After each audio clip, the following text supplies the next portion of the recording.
The Emperor sat high up on Capitol Hill, passing grand laws and drafting grand bills, when in walked a man with a black leather case, a three-piece suit and a most earnest face. He told of the old Boffin with his distinguished white hair, who'd been measuring and gauging and testing the air, and with graphs and correlations and a very troubled frown, had computed that the air was turning brown. For the people were burning coal and oil all about, to power up all their gizmos they couldn't live without, pouring smoke and ash up into the air, and nobody noticed and nobody cared. But the wise old Boffin, he knew the score. The land wouldn't be able to breathe anymore. So the Emperor decided to make a stand and levy a tax to save the land. But the people grew worried about their fate, and they tuned in their dials every morning at 8, where the Blaggard explained to them what they should think. And people believe blackguards who don't even blink. For the Blaggard, he sneered and he snorted out smoke. The flame shot out of his nose when he spoke, and the Blaggard roared with his ears full of wax, "We have to throw out this bad, crazy tax." The Blaggard declared the old Boffin a fool, a trickster, a shyster, a con man, a ghoul, who fiddled the science and did nothing but rave.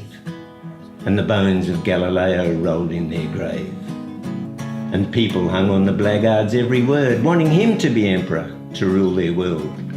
But the Blaggard thought, they just don't understand. I'm already the most powerful man in the land. My house has 10 en-suites, 8 cars out the back, 2 jacuzzis, 3 west wings, and a spa painted black. But a Blaggard can't know that he has no choice. He can't bear the sound of not hearing his voice. And the Emperor in waiting, he knew the game.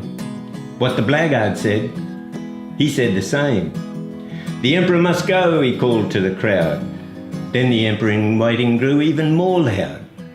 As he waved his arms, they called out his name. He knew he was playing a dangerous game. And then he waved his arms some more, and the Blaggard just smiled as they walked out the door. But then the Emperor said, "If we all take some care, we can make a difference and clean up the air." But the people all said, "We're only small.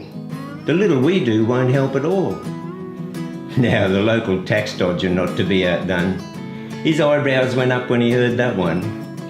"That's the line I use for not paying my tax.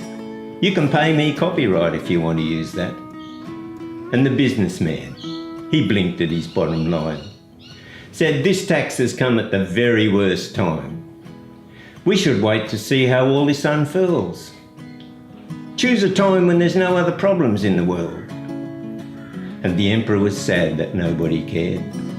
The Blaggard continued blowing hot air. The Emperor in waiting kept waving in the breeze, and the old Boffin heard the land starting to wheeze. The markets went up as the land went down. The economy boomed as the old Boffin frowned, and commodities markets soon turned to despair when they found the most important commodity was air.